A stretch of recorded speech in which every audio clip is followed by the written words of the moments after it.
Hello, happy friends. Last time I worked on some Terminators. Let's make them some bases. I'm gonna start by adding some elevation. Wait, what do you mean holes? Don't all bases have holes in them?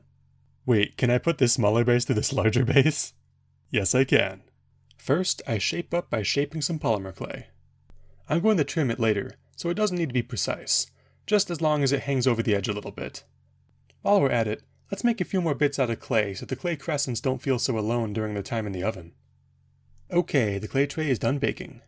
I don't plan on using the remaining bits, so I put them in the other clay tray, the tray with the clay stays. I cut the crescents so they match up and glue them down. To fill the base holes, I take a sheet of hobby-grade plastic card and snip off a piece, but you could also just use like a piece of paper or whatever. Now for the challenging part. The clay cuts pretty easily since I underbaked it.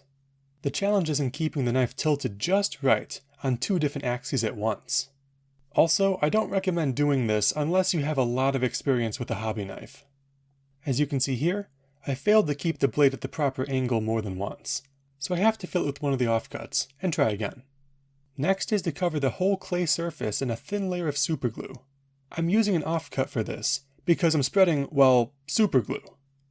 I carve off any raised areas of glue and sand it with a 180 grit nail file, then a 240/400 grit file. To demonstrate how smooth this is, I'm going to put some Citadel paint on it. As you can see, it's a seamless conical surface.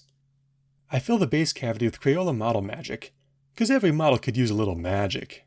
Then I test fit my Termi. One of the problems bases with natural elevation have is that the feet of the miniature are oftentimes closer to the edge of the base where the slopes are, so they don't sit flat. That's one reason why I like to extend the base rims. It allows for the flat top of the mound to extend to the edge of the base in certain places. In this case, I extend the flat with a rock to create a bit of a cliff. I attach a small rock and a couple of skulls to break up the plane of the slope on the side. All of the bases are done.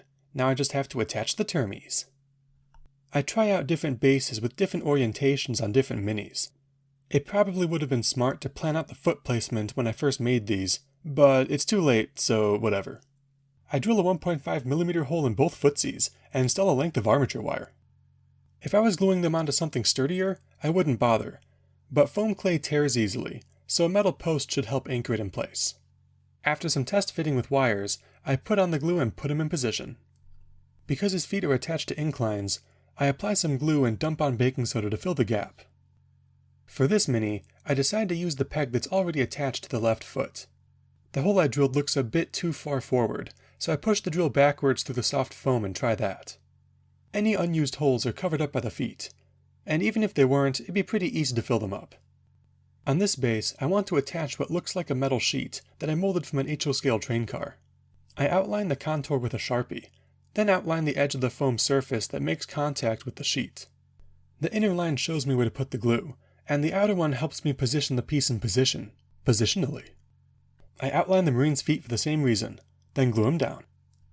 With them attached, it's time for the bits! I got these from the bits bin at my local game store, which is very helpful since I don't have any Tyranid kits. At least not yet.